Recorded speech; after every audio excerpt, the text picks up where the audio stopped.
Pernah nonton film Iron Man kan? Yang di dadanya itu ada tokamaknya, itu tokamak kecil.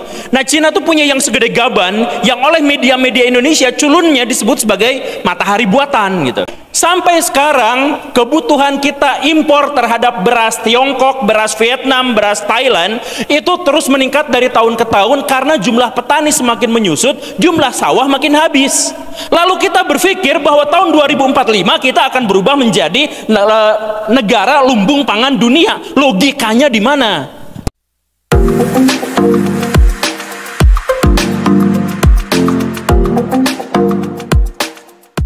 Mohon izin, ya sudah disampaikan oleh MC. Terima kasih. Mohon izin, saya di sini diminta sebagai moderator. Mohon maaf Bapak atas segala terkendalanya teknis dari kami. Mohon izin, sebelum kita masuk ke dalam materi yang akan kita dapatkan nantinya, kita perlu mengetahui terlebih dahulu tentang CV dari moderator, maaf, dari pemateri kita. Baik, sedikit saya akan bacakan terkait profil dari pemateri kita. Yang pertama, pemateri kita adalah seorang content creator. Betul Bapak? Seorang content creator yang sudah mendunia begini Bapak. Ya. Baik, kita sampaikan terlebih dahulu profil nama Guru Gembul. Pendidikan formal SDN Sinyar 3 Bandung tahun 1991 sampai 1997. Kemudian dilanjutkan dengan LSLTVN 37 Bandung tahun 1997 sampai dengan tahun 2000. Kemudian dilanjutkan di SMUN 16 Bandung tahun 2000 sampai dengan 2003. Dilanjutkan berkuliah di jurusan Sejarah FPIPS UPI tahun 2003 sampai 2008. Pengalaman bekerja sebagai guru sejarah dan PKN honorer 2008 sampai dengan sekarang. Kemudian sebagai konten kreator YouTube tahun 2019 sampai dengan sekarang. Baik, tanpa berlama-lama lagi, kita langsung saja panggilkan pemateri kita yang luar biasa, yaitu yang terhormat Guru Gembul. Beri tepuk tangan yang meriah.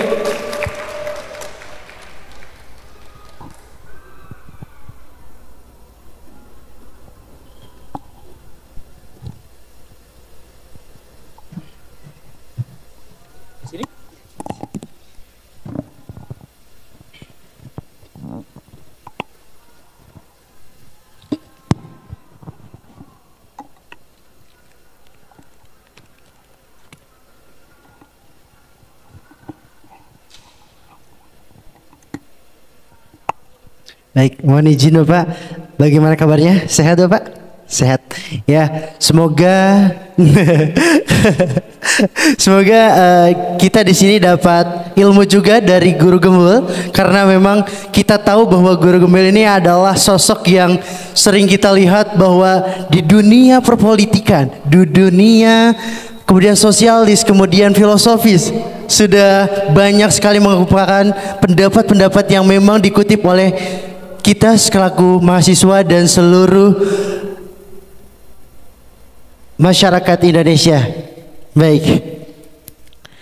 Ya, maka dari itu sebenarnya kita mengangkat dari seminar nasional kita ini mengangkat tema Human Right Dynamic atau dinamika hak asasi manusia. Untuk apa? Untuk menunjang dari karir kita di Indonesia Emas tahun 2045. Begitu. Mungkin langsung saja Pak, boleh? Assalamualaikum warahmatullahi wabarakatuh. Ini moderatornya grogi sekali. Kebetulan saya pertama Bapak. Pertama kali saya menjadi moderator. Oh iya. Betul. Jadi mohon izin kalau ada. Saya punya kawan untuk pertama kalinya jadi moderator terus besoknya meninggal. Aduh, bahaya dong Pak. Enggak bahaya, teman saya begitu, bukan berarti orang bakal begitu. Siap. Saya cuma bilang begitu. Jadi apa yang akan kita diskusikan sekarang tentang human right? Saya agak kebingungan karena ada dua versi panitia yang meminta saya berbicara di dua tema yang berbeda. Apa saya berbicara tentang masalah kesenjangan pekerjaan di zaman sekarang, atau saya membahas tentang human right? Jadi mana moderator nih? Baik, ya untuk kali ini Bapak diminta untuk kesenjangan. Tadi hanya mengulas sedikit tentang tema kita, tetapi yang akan dibahas adalah kesenjangan, seperti itu. Apa? Kesenjangan. Oh, kesenjangan. Iya, betul. Saya bicara berapa menit nih? Panitia berapa? Apa itu? Enggak kelihatan. Apa itu? Cuman gini doang. 40 menit, Bapak. 40 menit Betul. bicara. Siap.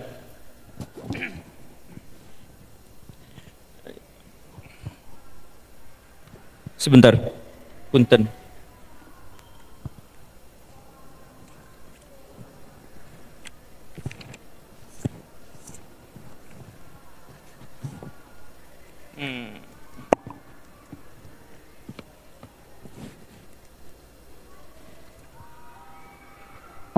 Oke, sebenarnya saya tuh pengen berbincang tentang human right atau dinamika seperti yang ada di judul, tentang dinamika penerapan hak asasi manusia di seluruh dunia beserta beberapa paradoks yang ada di dalamnya.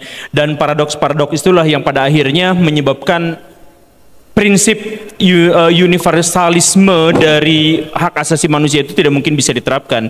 Tapi karena sudah dipaksa saya membahas tentang bagaimana kesenjangan, yuk kita bahas sesuatu yang memang lebih relevan untuk hari ini.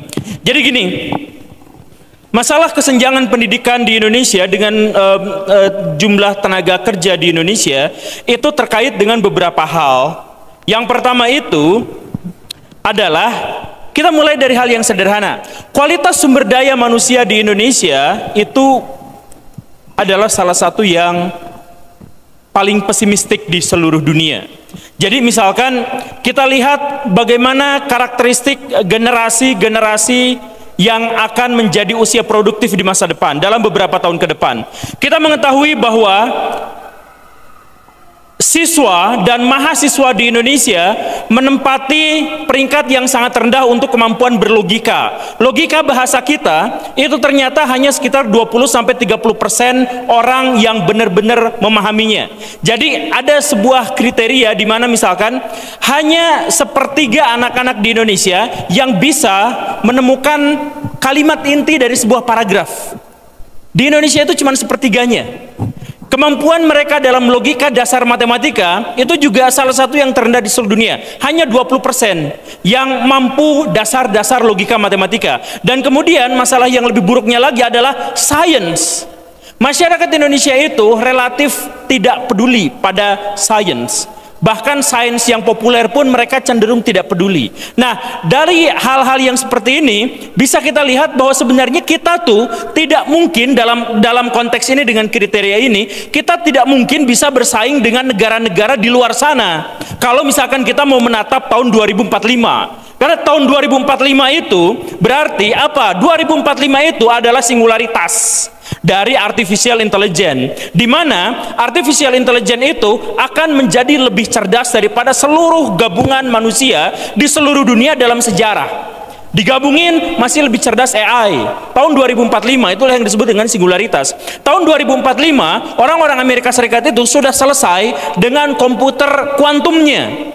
Tahun 2045 itu Cina sudah jualan ITER, jualan bahan dari sumber daya yang tidak terbaharui, yang tidak bisa habis, yaitu bahan bakar hidrogen dirubah. Pernah nonton film Iron Man kan? Yang di dadanya itu ada tokamaknya, itu tokamak kecil. Nah, Cina tuh punya yang segede gaban, yang oleh media-media Indonesia culunnya disebut sebagai matahari buatan gitu. Padahal itu bukan matahari buatan, dan itu bukan proyek Cina, itu proyek Cina, Paris, Amerika Serikat, India, Australia, Singapura, Indonesia nggak ikutan, dan negara-negara besar yang lainnya, yang mereka kompak bahwa tahun 2035 mereka akan menghentikan semua penggunaan bahan bakar fosil. Dan karena itulah maka tahun 2035 Cina bertekad untuk menciptakan matahari buatan itu untuk menghidupi seluruh listriknya. Dan itu benar-benar efisien karena mengikuti apa yang terjadi pada fusi matahari. Jadi matahari itu sudah 5 miliar tahun masih menyala. Karena efisiensi bahan bakar yang luar biasa. Nah, itu ditiru oleh orang-orang Cina, India, Amerika Serikat dalam proyek ITER itu. Kita boro-boro menjadikan itu sebagai pikiran bahwa ke depan kita juga harus seperti itu. Netizen-netizen kita malah dibombardir dengan berita-berita palsu bahwa Cina mau menyaingi Tuhan dengan mendirikan matahari buatan gitu. Kan kacau gitu. Ya karena apa? Karena kita anti sains seperti yang dijelaskan tadi gitu. Jadi sains di Indonesia itu sering dibentur-benturkan dengan agama, dibenturkan dengan budaya. Kita ketakutan dengan tren sains di dunia. Tetapi saya katakan, kalau misalkan Indonesia tahun 2045 katanya akan menjadi negara yang merayakan hari ulang tahun emasnya yang ke-100 tahun 2045, kita lihat Korea dengan teknologi kuantumnya sudah akan merajai dunia. Amerika Serikat dengan komputer kuantumnya. Kemudian misalkan yang Cina dengan energinya itu dan lain sebagainya. AI itu akan digunakan di seluruh dunia. Tahun 2045 Indonesia targetnya apa? Targetnya menjadi lumbung pangan dunia. Menjadi makan, menjadi petani lagi. Dan luar biasanya dari lumbung pangan dunia yang katanya akan digelontorkan tahun 2045 itu, sekarang datanya dikeluarkan sama BPS menyebut apa? Setiap tahun kita kehilangan 150.000 hektar sawah per tahun. Dan tidak ada program apapun dari pemerintah yang sampai sejauh ini bisa menjadi kompensasi atas kehilangan sawah itu. Bayangkan 150.000 hektar sawah per tahunnya. Itu kenapa seperti itu? Karena kalau misalkan kita mau jadi petani, misal kita punya 1 hektar tanah, keuntungan setahunnya cuma 6 juta rupiah. Keuntungan setahun per 1 hektar.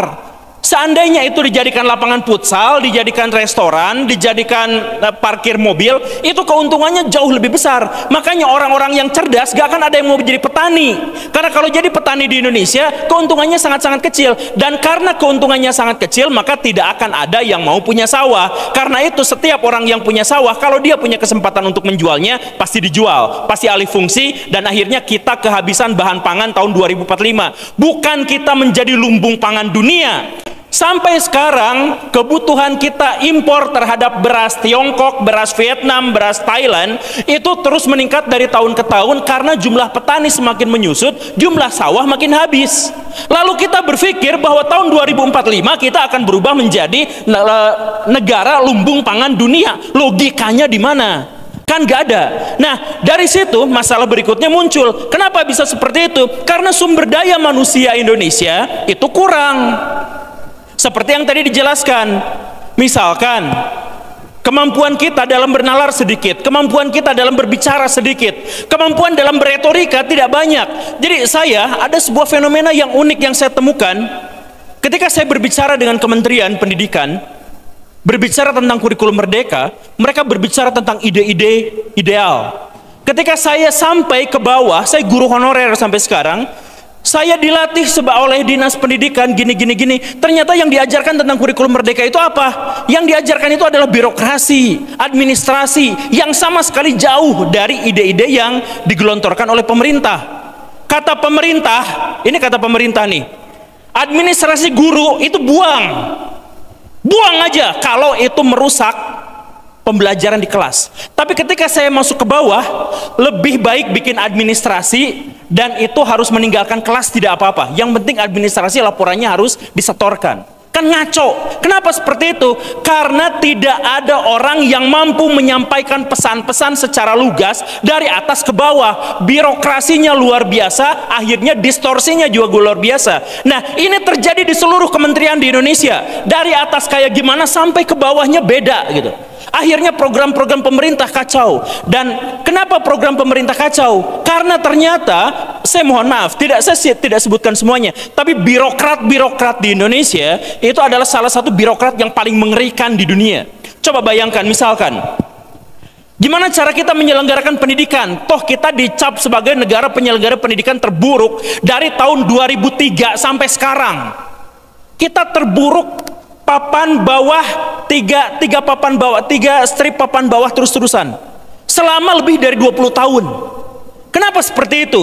Karena misalkan gini, ya sudah kita temukan solusinya. Solusinya bagaimana? Ditawarkan solusinya A, B, C, D, E. Yang dipilih oleh pemerintah kita yang mana? Yang cuannya paling banyak, yang birokrasinya paling ribet, sehingga setiap keran itu banyak kebocorannya di situ. Itu yang dipilihnya. Setiap misalkan kita mau menyelenggarakan program-program yang berhubungan dengan perbaikan Indonesia, baik itu dalam pendidikan, keamanan dan sebagainya, itu dihitungnya bukan berdasarkan kebutuhan, tapi berdasarkan seberapa banyak lahan korupsi yang ada di situ. Contoh kecilnya misalkan Indonesia sekarang, atau yang kemarin-kemarin sebenarnya, beli tank main battle tank yang gede banget, yang bobotnya lebih dari 60 ton. Padahal Indonesia nggak butuh itu, karena di Indonesia kalaupun terjadi perang, maka perang yang dibutuhkan pasti perang gerilya. Dan kalaupun dibutuhkan, maka si tank-tank itu nggak akan bisa jalan di Indonesia. Karena apa? Karena jembatan itu nggak mengakomodasi beban untuk satu kendaraan 60 ton itu, nggak mengakomodasi. Terus jalan-jalan aspalnya itu paling 5 cm. Jadi kalau main battle tank itu lewat situ langsung jebol, jembatan langsung jebol. Tapi kita beli itu untuk apa? Ya dipajang. Jadi kalau perang beneran dijamin gak akan kepake, sekalinya dipakai itu menghancurkan diri kita sendiri. Contoh yang lain, Bandung sekarang banyak sampahnya. Gimana cara mengurai sampah itu? Dibuang ke Kabupaten Bandung, dibuang. Di situ ada tempat penyimpanan sampah sampai setinggi gunung gitu. Lalu datang investor Jepang, sudahlah kami punya alat untuk mengolah sampah, cukup bayar 300 juta setiap satu, maka itu bisa mengurai sampah kota Bandung. Beli 3 biji aja cukup, sampah kota Bandung semuanya bisa kita urai. Bisa dipilah jadi pupuk, bisa dipilah jadi bahan energi dan sebagainya. Bisa, udah mau beli, tapi pas mau beli, oh jangan. Kenapa? Karena banyak mafianya.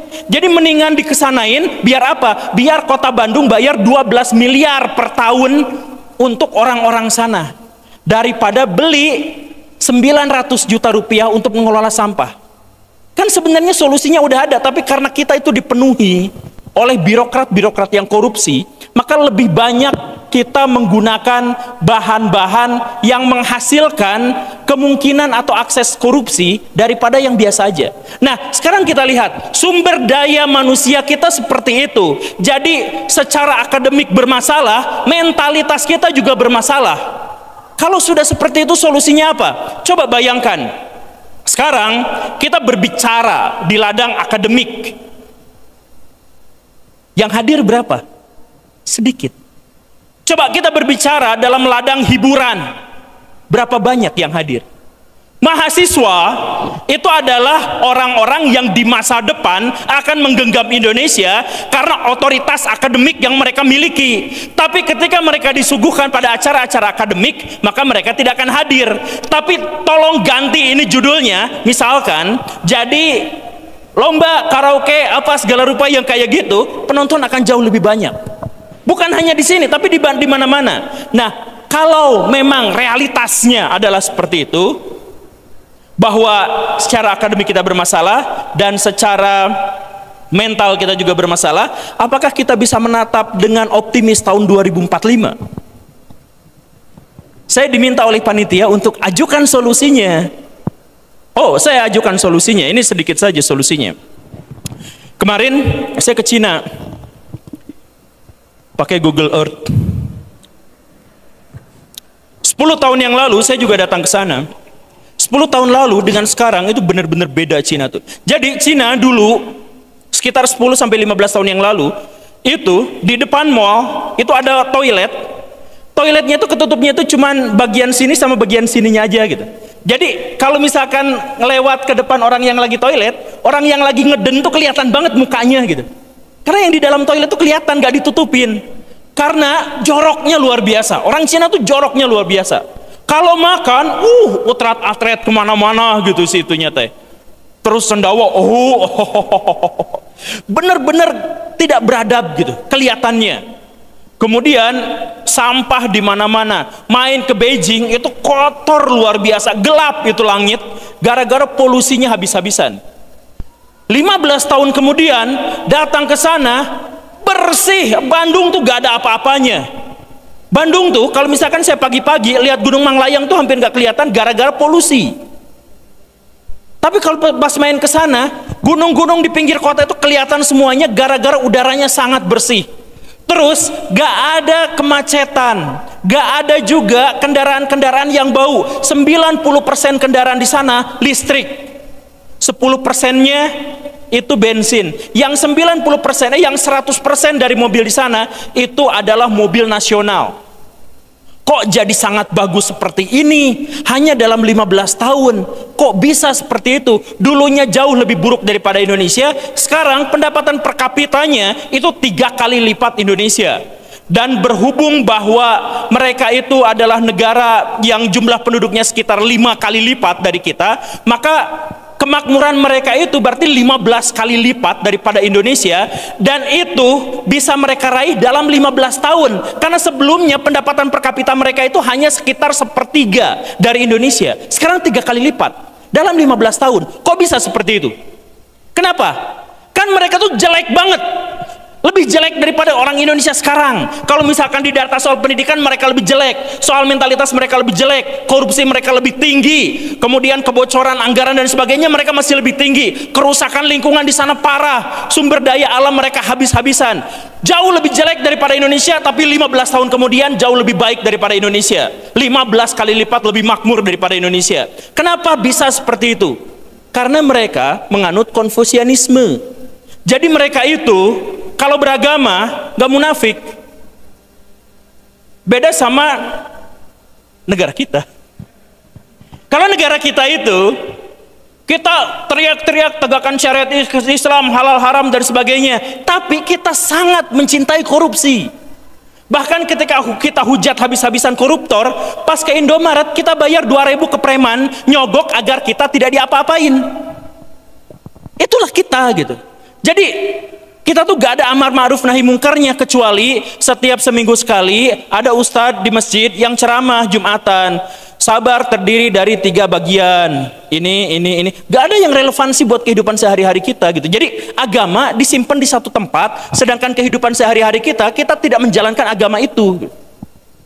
Jadi misalkan, kalau misalkan saya berkendara motor dari rumah ke sini, pertimbangan syariahnya itu apa? Berapa bensin yang harus saya buang? Karena bensin itu sebenarnya merusak lingkungan. Jadi kalau mungkin saya tidak berkendara bensin.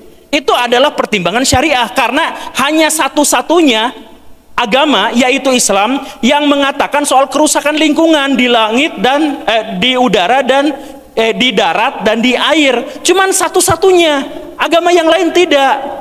Kita punya dalil itu, kita punya dalil sampah, kita punya dalil apa segala rupa, tapi kita tidak pernah pakai itu. Agama hanya dijadikan tameng untuk menutupi kesalahan dan kebodohan kita. Kenapa kamu datang terlambat? Qadarullah. Jadi kalau misalkan kesalahan, hal-hal yang buruk, itu kita salahkan agama, salahkan Tuhan. Jadi agama itu jadi tameng atas kesalahan kita. Tapi kalau misalkan yang hal-hal yang semacam itu, ya tidak gitu. Nah, karena yang seperti itu, akhirnya apa? Kita kalah sama Konfusianismenya Cina. Konfusianisme Cina itu menyebut salah satu doktrin mereka itu, kalau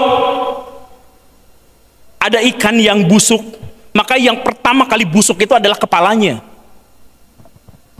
Jadi kalau ada sebuah negara bobrok, maka yang pertama kali disalahkan itu adalah pemerintahannya. Kenapa? Karena pemerintah itu memiliki otoritas.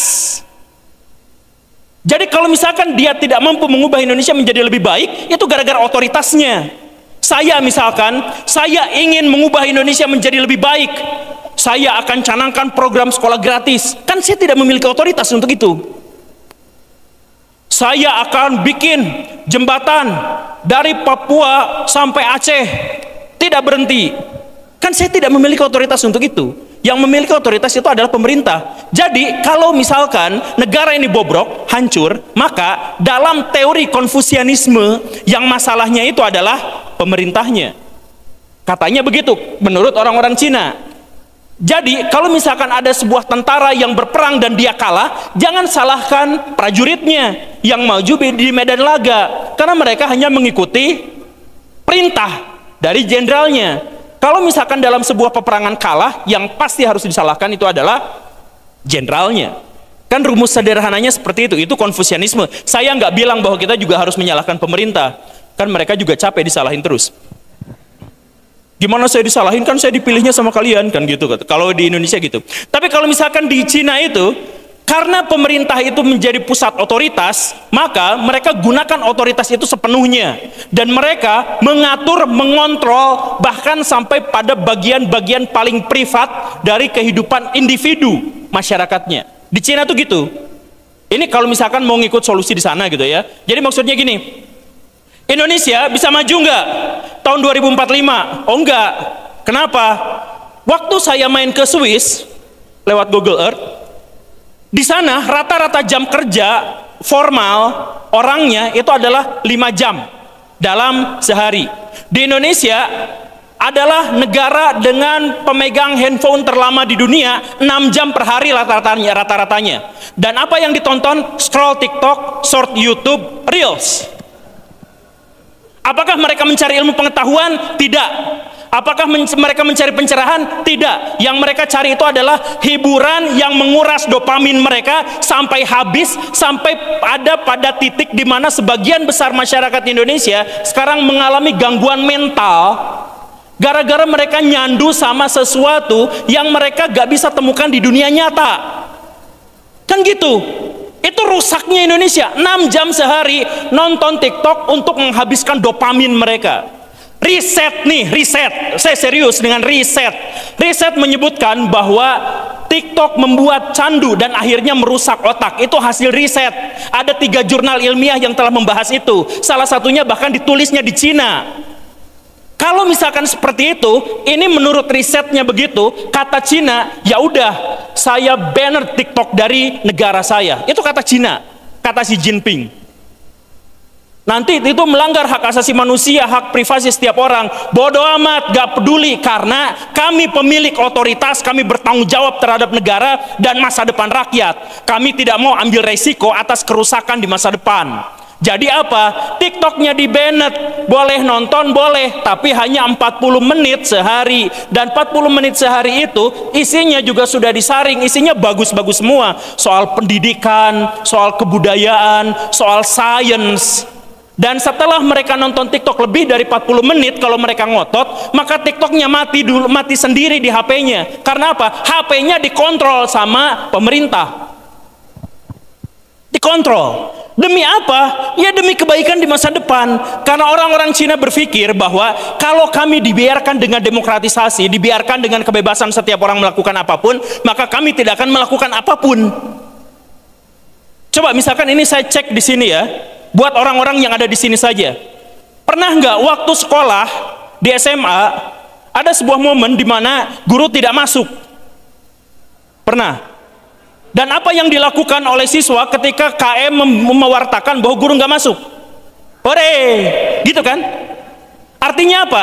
Ketika kita diberikan kebebasan, kita nggak melakukan apapun. Karena waktu sudah hore, seneng kayak gitu, 2 jam pelajaran nggak ngapa-ngapain kan? Apakah berkarya? Membuat sesuatu yang bermanfaat? Tidak. Karena mentalitas kita itu adalah seperti itu, maka otoritas dibutuhkan untuk mendorong mereka. Jangan pernah berikan kebebasan kepada mereka. Jangan berikan kebebasan kepada mereka. Karena apa? Karena kalau diberikan kebebasan, mereka tidak akan melakukan apa-apa. Sama seperti anak-anak yang tadi. Ketika ada guru ngoceh, ngobrol ke sana ke sini, maka kita mengikutinya. Ketika tidak ada otoritasnya, kita nggak ngapa-ngapain. Ketika kita sekolah, kita mendambakan libur. Setelah dikasih libur seminggu, 2 minggu, 3 minggu, kita nggak ngapa-ngapain. Bener kan? Pas libur panjang, Idul Fitri, libur panjang, kenaikan kelas, kebanyakan di antara kita tidak tahu apa yang harus kita lakukan. Kalau misalkan ada orang-orang yang seperti itu dalam pikiran Konfusianisme, apakah mereka layak diberikan kebebasan? Tidak. Mereka wajib didorong untuk melakukan sesuatu yang produktif. Cina melakukan hal yang seperti itu. Jadi akhirnya apa? Mereka semua dipaksa untuk menjadi produktif.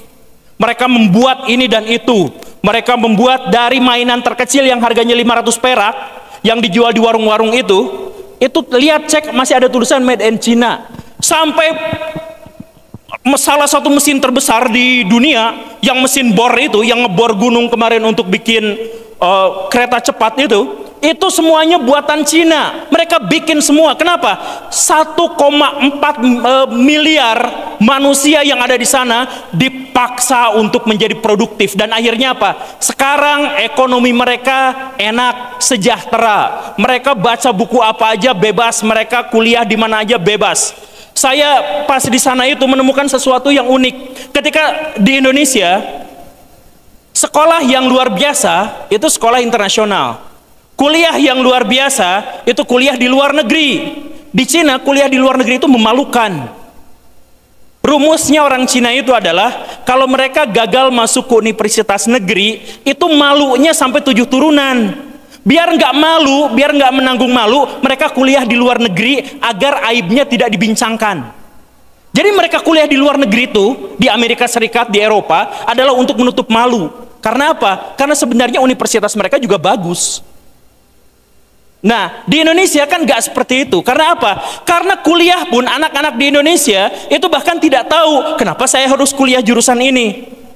Ada nggak mahasiswa yang ketika misalkan mau kuliah, dia tahu apa yang harus ditanyakan pada dosennya, apa yang harus didiskusikan dengan dosennya? Kebanyakan tidak. Kebanyakan karena saya jadwalnya jam segini, ya udah saya datang ke situ. Bahkan ketika saya tidak tahu apa yang harus saya lakukan, pokoknya saya ikut saja. Nah, ketika orang-orang tidak memiliki atau tidak didorong oleh otoritas, ya akhirnya dia seperti itu. Kalau mau ala Cina, bisa 15 tahun kita berubah menjadi negara hebat. Kita nggak usah nungguin 2045. Kita nggak usah nungguin seperti itu. Kita cukup lakukan, pilih seorang pemimpin yang cukup besar, cukup hebat, cukup taat dan soleh, tapi otoriter. Kemudian dia akan membekukan semua aset koruptor. Kemudian dia akan menghukum mati para koruptor. Kita cukup orang-orang yang seperti itu. Kalau sudah seperti itu, 15 tahun kemudian gak usah nunggu 2045. Kita akan menjadi negara yang merayakan kemerdekaan sebagai hari raya emas. Belum selesai. Tapi kalau misalkan kita tidak bisa menjadi seperti itu, lalu apa yang kita lakukan? Kita terhambat oleh hak asasi manusia. Nanti kalau misalkan ini kita terhambat sama, nanti kita berantem sama Hotman Paris Hutapea dalam kasus hukum yang begini dan begitu. Nanti kita harus disandra sama polisi yang tidak ngerti SOP dan lain sebagainya. Atau gimana, apa yang harus kita lakukan kalau memang negaranya dalam konteks seperti ini? Sekali lagi, saya tidak mendorong orang untuk ngikutin apa yang dilakukan Cina, karena setiap negara tentu saja memiliki masalah sendiri dan solusi sendiri. Tapi kalaupun memang harus ditanyakan, salah satu cara yang paling mungkin adalah ubah mindset per orang. Cukup yang ada di sini aja, tuh yang mahasiswa-mahasiswa aja, cukup yang ada di sini aja. Ada pertanyaan besar di Indonesia sekarang. Data BPS kemarin dikeluarkan menyebutkan tahun 2001 sampai 2022, Gen Z yang nganggur itu 10 juta orang. Dari 75 juta Gen Z di Indonesia usia produktif, 10 juta diantaranya nggak sekolah, nggak kuliah, nggak vokasi, nggak ngapa-ngapain, ngegabut guling-guling seharian di depan TikTok 6 jam sehari. Terus bangun tidur, makan, minum, tidur, bangun lagi, istirahat, nonton, ya kelakuannya seperti itu. 10 juta di Indonesia yang kayak gitu. Itu datanya. Terus ditanya, kenapa seperti ini? Kenapa banyak yang menganggur? Lalu salahin pemerintah. Ya karena gini gitu. Karena kita susah untuk dapat lapangan pekerjaan dan sebagainya. Ternyata dunia sekarang itu adalah zaman disrupsi. Zaman disrupsi itu adalah zaman di mana orang-orang yang bekerja bisa kehilangan lapangan pekerjaannya besok. Dan zaman orang-orang yang tidak memiliki pekerjaan sama sekali bisa menghasilkan miliaran rupiah dalam waktu sehari besok. Itu zaman disrupsi. Zaman disrupsi itu adalah zaman di mana setiap informasi-informasi yang kita terima dari siapapun bisa tidak relevan dan berlaku pada esok harinya. Contohnya begini. Di zaman sekarang, mahasiswa-mahasiswa di Indonesia yang ekonomi, yang perbankan didorong untuk menjadi teller, menjadi administrasi dan sebagainya. Lulus dari kampus, profesi itu sudah tidak berlaku lagi. karena diganti sama otomasi. Jadi teller tidak dibutuhkan lagi zaman sekarang. Nah itu contohnya. Jadi ngapain saya kuliah 5 tahun kalau di masa depan saya nggak kepake? Itulah zaman disrupsi. Sekarang ini HP terbaru saya, besok muncul HP terbaru yang lebih bagus. Waduh, saya nyesel, saya jual, saya pengen beli yang itu lagi. Muncul besoknya lagi HP yang baru lagi. Itu zaman disrupsi, zaman dimana nilai-nilai yang sekarang ada bisa tercerabut esok harinya. Orang tua ngajarin gini, besoknya udah nggak kepake. Saya guru, waktu saya kuliah, saya diajarin kurikulum, cara bikin administrasi gini. Ketika lulus kurikulum ganti, gak ada yang kepake sama sekali. Jadi ngapain saya kuliah 5 tahun untuk mempekerjakan, untuk belajar tentang sesuatu yang gak akan kepake di masa depan. Zaman disrupsi itu zaman sekarang, begitu kondisinya. Akhirnya apa? Karena akhirnya seperti itu, maka orang-orang yang bekerja besok bisa langsung dipecat, orang-orang yang pengangguran sebenarnya bisa langsung menggapai masa depan yang cerah. Sebenarnya begitu. Makanya perhatikan baik-baik zamannya sekarang. Bisa nggak Akang besok jadi punya penghasilan 10 juta sehari? Bisa nggak Kang? Bisa. Caranya? Dengan mungkin bekerja lebih. Ya, bekerja apa? Ya, IT mungkin. IT. Ya berarti beli tuyul Kang di situ 6 jutaan. Saya tahu itu toko tukang dagang tuyul di dekat Citarum itu, tuyul yang paling gede yang harus ditetein itu harganya 6 jutaan Kang. Kalau yang kecil itu nggak usah ditetein dan nggak usah disuruh-suruh gitu, nggak usah itu harganya 6 miliar Kang. Waduh. Tapi saya juga belum pernah lihat tuyulnya. Cuman maksudnya zaman disrupsi itu adalah setiap orang sekarang, jadi yang paling penting itu kreatif aja. Kemarin ada orang yang tidak punya pekerjaan tapi sekarang punya pekerjaan tetap. Apa itu? Namanya Santo Suruh. Suruh Santo, apa itu? Jadi kerjaannya itu apa? Ya disuruh-suruh. Jadi dia buka plang buat bersih-bersih rumah, buat apa saya bisa. Ternyata dia sekarang lumayan punya penghasilan yang memadai. Padahal sebelumnya dia pengangguran. Ada guru honorer yang gajinya itu cuma 200.000 sebulan, tapi kemudian dia nge-YouTube, punya penghasilan ratusan juta sebulan. Ya yang di situ. Zaman disrupsi itu seperti itu, dan besok dia bisa aja kehilangan penghasilannya sama sekali. Begitulah zaman disrupsi. Nah, karena itu sekarang jangan fokus pada nyari kerja. Karena kalau nyari kerja kita tergantung pada pihak lain. Nah, jadi gimana caranya kesenjangan antara sumber daya sama orang yang mau bekerja dengan pekerjaan itu gimana solusinya? Sekarang minimal ikuti zaman. Sekarang teman saya tuh jadi tukang las. Awalnya jadi tukang las doang, tapi ketika dia dapat proyek dari BUMN supaya bikin pagar yang gini, dia bisa tajir melintir dengan sangat cepat. Kenapa? Karena kemampuan dia dalam beradaptasi.